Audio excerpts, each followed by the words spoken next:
Hello friends, Pankaj Bhardwaj YouTube channel में आपका बहुत बहुत स्वागत है। हम गैस स्टेट के सेकंड लेक्चर की बात कर रहे हैं। फर्स्ट लेक्चर में मैंने रियल गैस इक्वेशन और van der Waals gas equation को डेराइव किया था। आज हमारा जो मेन टॉपिक है वो है कॉम्प्रेसिबिलिटी फैक्टर Z। नीट के एस्पिरेंट्स को कॉम्प्रेसिबिलिटी फैक्टर Z के बारे में ज़्यादा मटेरियल कहीं मिलता नहीं, और जब भी कोई क्वेश्चन गैसेस की कॉम्प्रेसिबिलिटी के रिगार्डिंग आता है तो वो थोड़ा सा उतना कंफर्टेबल वो नहीं हो पाते उसको आंसर देते वक्त। तो आज मैं आपके लिए कॉम्प्रेसिबिलिटी फैक्टर पर एक सेपरेट लेक्चर लेके आया हूँ।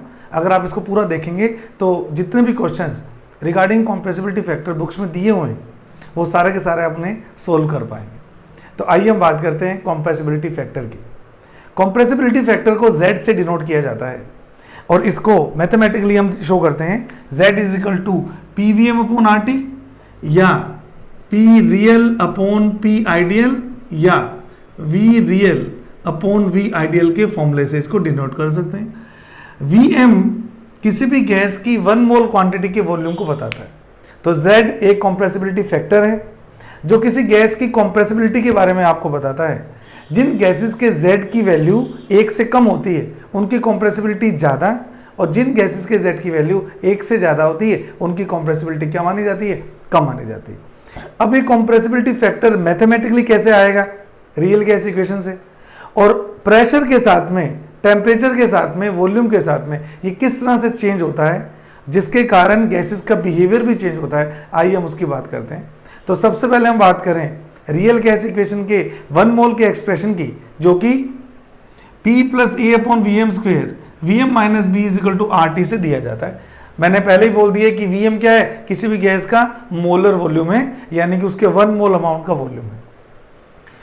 कॉम्प्रेसिबिलिटी फैक्टर Z बड़ा इंटरेस्टिंग और बहुत ही डेलिकेट एक फैक्टर है जो गैस के वेरिएबल चेंज होने के साथ साथ कंटिन्यूसली चेंज भी होता रहता है। तो हम इसकी जो वैल्यू है वो अलग अलग कंडीशंस में निकालते हैं। तो फर्स्ट कंडीशन में लेके चल रहा हूं एट लो प्रेशर। जब गैस का प्रेशर कम हो तो क्या होता है, आइए। तो मैंने बोला at low pressure molar volume gas का हाई होगा, मोलर वॉल्यूम गैस का बहुत ज़्यादा होगा, और जब मोलर वॉल्यूम ज़्यादा होगा तो मैं वॉल्यूम करेक्शन टर्म B को नेग्लेक्ट कर सकता हूँ। तो जैसे ही मोलर वॉल्यूम हाई होगा Vm माइनस बी की जगह अप्रोक्सीमेटली मैं क्या लिख सकता हूँ? Vm लिख सकता हूँ, क्योंकि वॉल्यूम करेक्शन टर्म को मैं छोड़ दिया है। तो जैसे ही मैं इसके अंदर वैल्यू पुट करता हूँ तो B तो नेग्लेक्ट कर दिया, तो यहाँ तो B हट गया, तो बन गया P plus A upon VM square Vm into RT। Multiply किया P into VM, A into VM upon VM square, यानी कि A upon VM is equal to RT। और दोनों साइड RT से डिवाइड करते हैं, दोनों साइड RT से डिवाइड करते हैं तो पूरी इक्वेशन में RT से डिवाइड हो जाएगा। और जैसे ये एक्सप्रेशन दिखेगा आपको PVM अपॉन RT, ये किसके बराबर होता है? ये कॉम्प्रेसिबिलिटी फैक्टर Z के बराबर होता है। जहां तक RT अपॉन RT का सवाल है 1 है, और ये माइनस को उधर जाएगा, तो लो प्रेशर पर Z का एक्सप्रेशन होगा 1 minus A upon VM RT। अब यहाँ एक छोटी सी बात सुनिएगा आप लोग, जितने भी कर्व्स हम स्टडी करते हैं कॉम्प्रेसिबिलिटी फैक्टर के, उनमें Y एक्सिस पे तो Z लिया जाता है और X एक्सिस पर प्रेशर लिया जाता है। तो बेटर है ये जो टर्म आपकी वॉल्यूम की रिस्पेक्ट में आई है मैं इसको प्रेशर के रिस्पेक्ट में कन्वर्ट कर लूं। तो मैंने क्या किया, आइडियल गैस इक्वेशन से PVM is equal to RT put किया, इससे Vm की वैल्यू कितनी आई? RT by P। Vm is equal to RT by P। और अगर मैं इस Vm की वैल्यू को RT बाई P पुट करूंगा तो क्या होगा? ये होगा Z is equal to 1 minus, अब Vm की जगह लिख रहा हूं RT बाई P।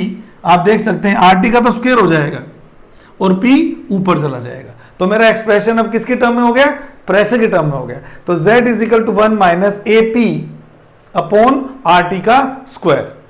अगर मैं ग्राफिकल मेथड यूज करता हूं तो Y एक्सिस पे तो मैंने लिया हुआ है Z और X एक्सिस पे लिया हुआ है मैंने P।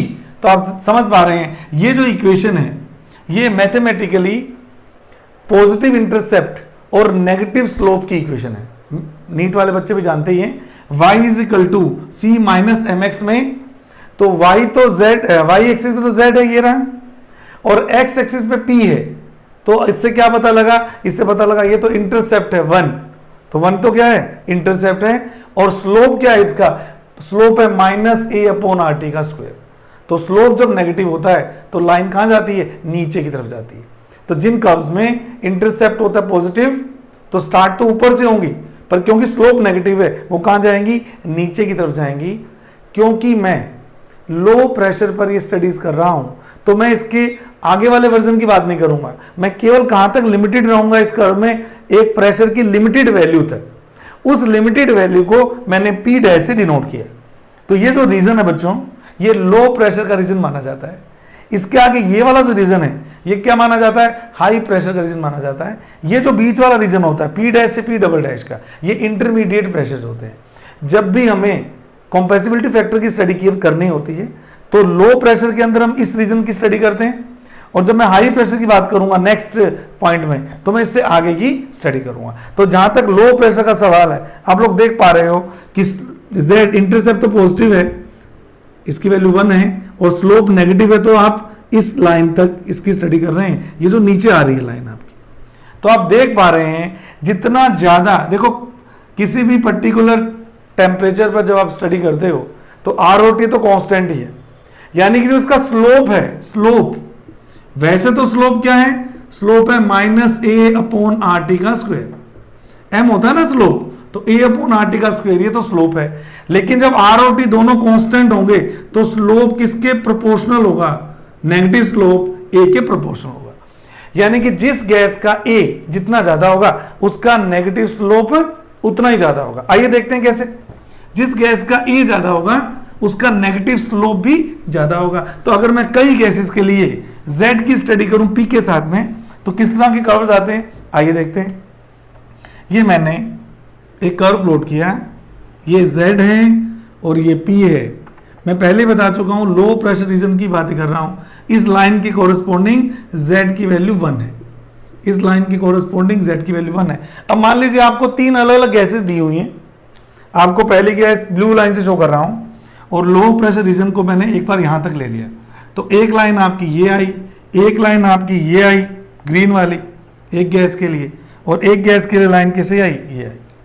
3 लाइनें आपके सामने, तो आपको साफ दिख रहा है ये है θ1, ये है θ2, और ये पूरा रेड वाला क्या है, θ3 है।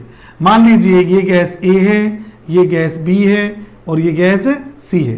तो आप देख पा रहे हैं θ4A is lesser than θ4B is lesser than θ4C। C gas का थीटा सबसे ज्यादा है। तो क्या मैं ठीक कह रहा हूं, A गैस का A सबसे छोटा है, उसके बाद B गैस का A है, उसके बाद में C गैस का है। तो जिस गैस का A जितना ज्यादा होगा वो लो प्रेशर रीजन में उतना ही नीचे जाएगी, जिसको हम डिप बोलते हैं कर्व। आपका जो कर्व है वो ये है ना, आपका जो कर्व है वो ये है, इसको बोलते हैं डिप ऑफ द कर्व। ये डिप है कर्व, जो डिप है वो किसके प्रोपोर्शनल है, ये डिप जो है वो A के प्रोपोर्शनल है। और A से क्या पता लगता है, A से हमें पता लगता है इंटरमोलिकुलर फोर्स ऑफ अट्रैक्शन। तो क्या मैं सही लिख रहा हूं कि A बढ़ने से किसी गैस का जितना ज्यादा A होगा उस गैस का उतना ही ज्यादा इंटरमोलिकुलर फोर्स ऑफ अट्रैक्शन होगा। तो मैं इससे ये भी कंक्लूड कर सकता हूं कि फोर्स ऑफ अट्रैक्शन की टर्म में भी मैं क्या बोल सकता हूं, A गैस से ज्यादा है B गैस का, और B गैस से ज्यादा किसका फोर्स ऑफ अट्रैक्शन है, C गैस का। तो इस तरह से मैं इन तीनों की थीटा कंपेयर करके बता सकता हूं किस गैस में अट्रैक्शन फोर्सेस ज्यादा है दो मॉलिक्यूल्स के बीच में, और किस गैस में अट्रैक्शन फोर्सेस कम है। तो अगर मैं इसको पूरा कर्व के साथ स्टडी करता हूं तो मान लीजिए 2 गैसेस हैं, एक गैस आपको ये दी हुई है, एक गैस आपको ये दी हुई है। सपोज ये गैस A है और ये गैस B है, तो जिसका डिप जितना ज्यादा होगा उस गैस का A भी ज्यादा होगा, और जिस गैस का A ज्यादा होगा उसमें inter particle force of attraction भी ज्यादा होंगे। यानी कि इस कर्व को देख के क्या पता लगा, B गैस का A बड़ा है A गैस के A से, यानी कि inter particle force of attraction में भी B गैस A गैस से ज्यादा strong force of attraction carry करती है। तो इस तरह से लो प्रेशर रीजन में जिसका डिप जितना ज्यादा होगा उसका A उतना ही ज्यादा होगा। और 2 कर्व्स को देखकर मैं पता लगा सकता हूं कि जिस कर्व का डिप ज्यादा होगा उसका A ज्यादा, और इंटरमोलिकुलर फोर्स ऑफ अट्रैक्शन भी क्या होंगे, ज्यादा होंगे। तो लो प्रेशर पर हम Z की स्टडी जब करते हैं तो हमें यह भी पता लगता है कि Z की वैल्यू लो प्रेशर पर 1 से कम आती, Z की वैल्यू लो प्रेशर पर 1 से कम आती है। Z is equal to 1 minus A upon VmRT। आइए हम सेकेंड पॉइंट की डिस्कशन करते हैं, that is at high pressure. अगर मैं Z की स्टडी हाई प्रेशर पे करूं तो क्या होगा, देखते हैं। आइए, तो मेरी रियल गैस इक्वेशन का एक्सप्रेशन तो वही है, P plus A by VM square VM minus B is equal to RT। अब मैं स्टडी कर रहा हूं हाई प्रेशर। अब मैं सेकेंड पॉइंट में Z स्टडी कर रहा हूं हाई प्रेशर पर। बच्चों, अगर प्रेशर ज्यादा लगा रही है गैस कंटेनर पर, मैंने पिछले वीडियो में आपको प्रेशर करेक्शन बताया हुआ है, जितना ज्यादा प्रेशर लगा रही है यानी कि inter particle force of attraction उतना ही कम है। जितना गैस ज्यादा जोर से कोलाइड कर रही है यानी कि बाकी मॉलिक्यूल्स उसको कम अट्रैक्शन से खींच रहे होंगे, और कम अट्रैक्शन से खींच रहे होंगे तो मैं क्या छोड़ सकता हूं, मैं प्रेशर करेक्शन टर्म को छोड़ सकता हूं। और अगर मैं प्रेशर करेक्शन टर्म को छोड़ दूंगा, अगर मैं प्रेशर करेक्शन टर्म को छोड़ दूंगा तो क्या होगा, P VM minus B is equal to RT। तो इसको अगर मैं ओपन करता हूं तो PVM minus PB is equal to RT, और दोनों साइड में अगर मैं RT से डिवाइड करता हूं तो ये तो मेरा क्या है Z, ये है 1, तो इक्वेशन बन जाएगी Z is equal to 1 plus PB upon RT। आप लोग जानते हैं इस केस में Z इज ग्रेटर देन क्या आ गया, 1 आ गया। तो ऐसे केस में ऐसे गैसेस के डेविएशन को हम पॉजिटिव डेविएशन कहते हैं, और पिछली केस में जो डेविएशन हुआ था उसको हम क्या बोलते हैं बच्चों, नेगेटिव डेविएशन बोलते हैं। अब क्योंकि ये इक्वेशन P के टर्म में आ चुकी है तो अब मुझे कोई कन्वर्जन नहीं करनी, तो मैं सीधा कर्व प्लॉट करता हूं अगर Z और इसके रिलेशनशिप का, तो ये है Z की वैल्यू और ये है प्रेशर। तो आप देख पा रहे हैं कि अगर मैं दो गैसेस के लिए कंपेयर करूं, अब मैं लो प्रेशर रीजन की बात ही नहीं कर रहा, अब तो मैं हाई प्रेशर रीजन की बात कर रहा हूं। तो मैं दो गैसेस कंपेयर करने के लिए, सपोज मैंने ये दो गैसेस की बात की, सपोज ये A है ये B है। अब मेरे पास ध्यान से सुनिएगा, इस एक्सप्रेशन में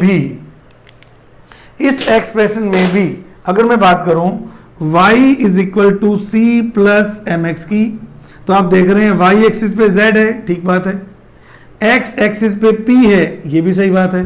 तो यहां जो स्लोप आएगा मेरा क्या आएगा, B अपॉन RT। पिछली बार स्लोप आ रहा था अलग, इस बार आ रहा है B अपॉन RT।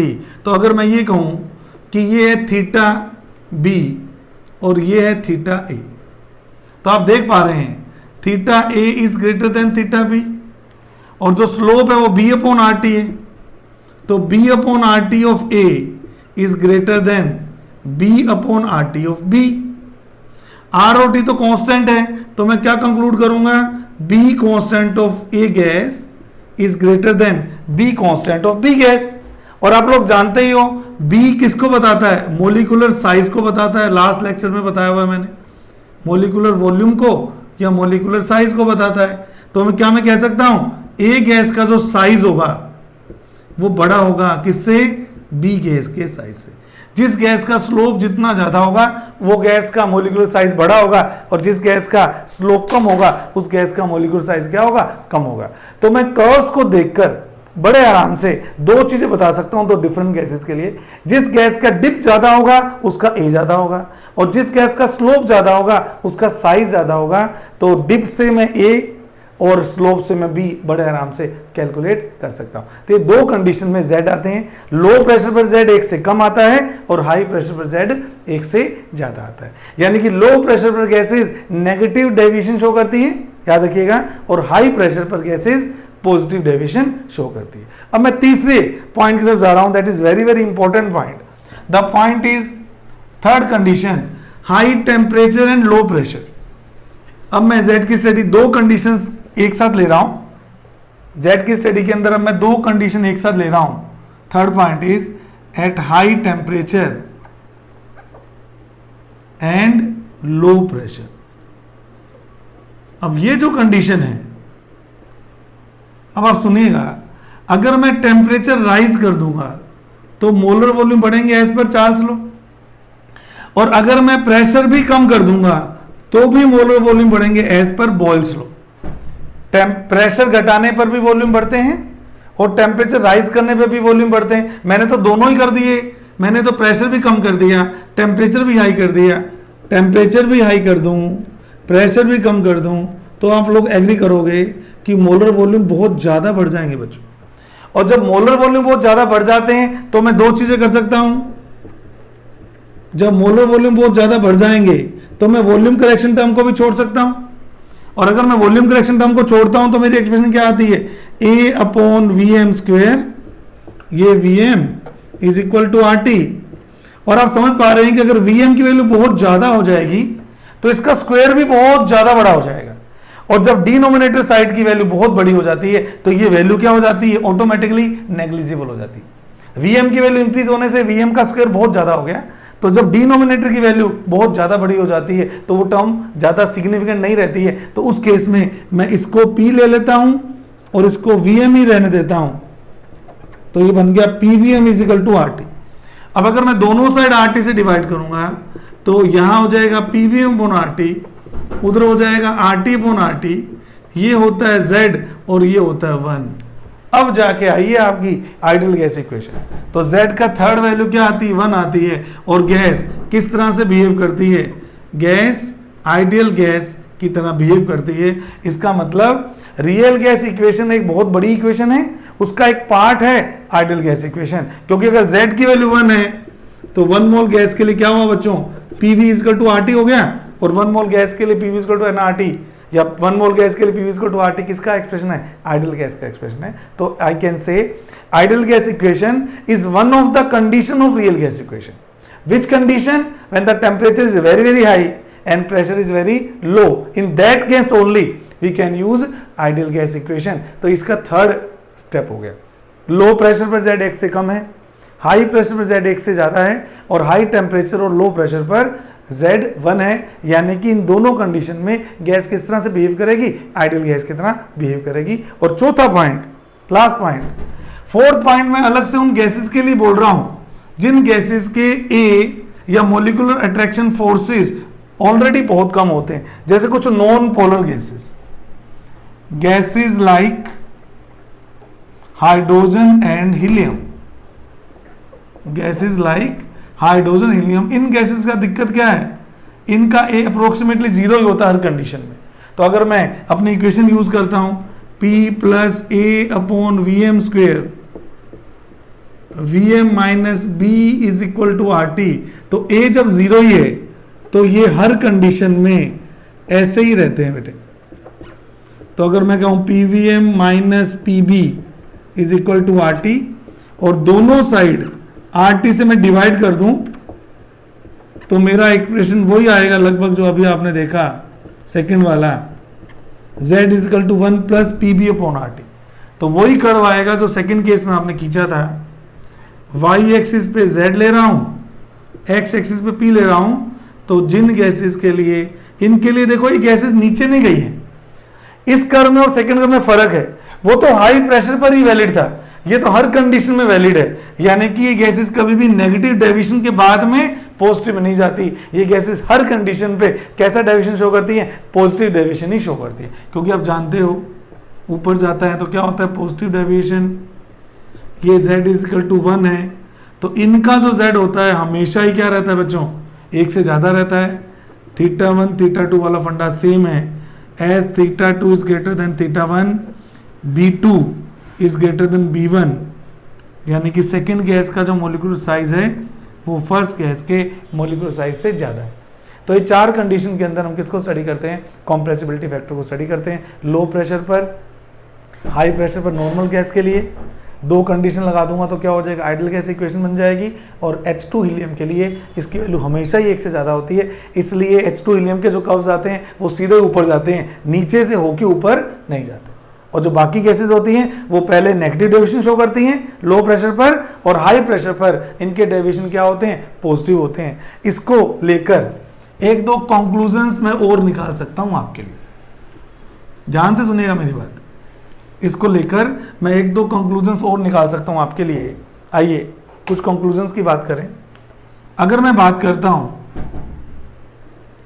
आप लोग ध्यान से सुनिएगा, अगर मैं उसी कर्व की बात करता हूं और अब टोटलिटी में आपको बताने की कोशिश करता हूं, जेड और पी का कर्व है, तो जो मोस्ट ऑफ द केसेस हैं वो तो आपकी किस तरह से फॉलो करती हैं, इस कर्व को ऐसे फॉलो करती हैं। तो मैं क्या करता हूं स्टूडेंट्स को बताने के लिए, इस कर्व को 3 पार्ट में डिवाइड करता हूं। एस टू को छोड़ के अगर मैं स्टडी करूं तो इस कर्व को मैं 3 पार्ट में डिवाइड करता हूं। यहां तक का जो रीजन है वो लो प्रेशर है, यहां तक का, और इसके आगे का जो रीजन है वो हाई प्रेशर है, यहां से लेकर आगे का हाई प्रेशर। और ये जो बीच में आ रहा है रीजन, ये लो प्रेशर, यहां लिख देता हूं। ये जो बीच में रीजन आ रहा है ये आता है इंटरमीडिएट प्रेशर, ये आ रहा है इंटरमीडिएट प्रेशर। आप देख पा रहे हैं कि लो प्रेशर रीजन के अंदर तो डेविएशन नेगेटिव होता है, और अगर लो प्रेशर रीजन में नेगेटिव, आप जानते हैं नेगेटिव वैल्यू और ये पॉजिटिव वैल्यू, और ये z की वैल्यू 1 है, ये z 1 से कम है, और ऊपर जाएंगे तो z क्या हो जाएगा, 1 से ज़्यादा हो जाएगा। तो अगर लो प्रेशर पर मैं बात करूं, अट्रैक्शन फोर्सेस डोमिनेट करते हैं repulsive forces, attraction forces dominate करते हैं रिपल्सिव फोर्सेस को। जब अट्रैक्टिव फोर्सेस डोमिनेट करेंगे रिपल्सिव फोर्सेस को, जब मैं प्रेशर बढ़ाता जा रहा हूं लो प्रेशर तक ही, मान लीजिए P dash pressure low pressure है, तो 0 एटीएम से जब तक लो प्रेशर में बढ़ाऊंगा, गैस को कंप्रेस करूंगा, आप लोग देख पा रहे हैं ये 0 प्रेशर है, यूं जाने पर प्रेशर क्या हो रहा है, बढ़ रहा है, एक रीजन के अंदर ही बात कर रहा हूं। तो उस केस में नेगेटिव डेविएशन का मैग्नीट्यूड भी बढ़ता है, देखिए, और कब तक बढ़ता है, जब तक कि वो लो प्रेशर की रीजन फाइनल नहीं आ जाता। यानी कि इस रीजन में मैं कह सकता हूं, इस छोटे रीजन में प्रेशर बढ़ाने पर नेगेटिव डेविएशन का मैग्नीट्यूड बढ़ता है। जितना ज्यादा डिप बढ़ेगा, जितना ही कर्व नीचे आएगा, उतना ही नेगेटिव डेविएशन क्या होता है, बढ़ता है। तो ये नेगेटिव डेविएशन जो बढ़ रहा है। उसके बाद कोई पूछता है मुझे अगर कि सर इंटरमीडिएट हाई प्रेशर पर क्या होता है, तो हाई पर क्या होता है, डेविएशन पॉजिटिव हो रहा है, ये लाइन जो है वो 1 से ऊपर जा रही है, इस डेविएशन को हम क्या बोलते हैं, पॉजिटिव। तो अगर मैं यहां तक बात करता हूं तो यहां तक नेगेटिव डेविएशन है, मैं हाई प्रेशर से ज्यादा की बात करता हूं तो डेविएशन क्या है, पॉजिटिव है। यहां भी प्रेशर बढ़ने से डेविएशन नेगेटिव वाला बढ़ रहा है, और यहां भी क्या हो रहा है, प्रेशर बढ़ने से पॉजिटिव डेविएशन बढ़ रहा है। तो what is in between these two pressures, in pressures में अट्रैक्टिव फोर्सेस और रिपल्सिव फोर्सेस एक दूसरे को काउंटर बैलेंस करने का काम करते हैं। एक पर्टिकुलर प्रेशर तक तो अट्रैक्टिव डोमिनेट कर रहे थे रिपल्सिव से, और जैसे ही वेरी हाई प्रेशर हो गया तो उल्टा हो जाता है। तो अट्रैक्टिव फोर्सेस की बजाय रिपल्सिव फोर्सेस ज्यादा डोमिनेट करते हैं। ये होता है z इज ग्रेटर देन 1 के केस में, और पहले जो हो रहा था वो किस केस में हो रहा था, z इज लेसर देन के केस में। इसका मतलब जब तक मैं यहां तक आऊंगा अट्रैक्टिव फोर्सेस डोमिनेट कर रहे थे, इस पॉइंट पर अट्रैक्टिव फोर्सेस मैक्सिमम है, और इस पी के बाद में रिपल्सिव फोर्सेस डोमिनेट कर रहे हैं। तो क्या हुआ होगा इसके बीच में रीजन में, इसके बीच के रीजन में क्या हुआ होगा, रिपल्सिव फोर्सेस बढ़ते बढ़ते अट्रैक्टिव को खत्म करने का काम कर रहे हैं। इसलिए ये जो नेगेटिव डेविएशन है ये कम होने लग गई, कम होने लग गई, कम होने लग गई, और यहां पे आके कोई डेविएशन नहीं है। तो ये बड़ा इंटरेस्टिंग है तीनों पॉइंट्स। प्रेशर में ग्रेजुअल इंक्रीज करने से एक पर्टिकुलर प्रेशर तक आने पर अगर मैं प्रेशर बढ़ाता हूं तो नेगेटिव डेविएशन बढ़ते हैं, बढ़ते हैं, बढ़ते हैं, खूब सारे बढ़ते हैं। इस पॉइंट पर अट्रैक्टिव फोर्सेस डोमिनेट करते हैं, मैक्सिमम है, रिपल्सिव फोर्सेस मिनिमम है।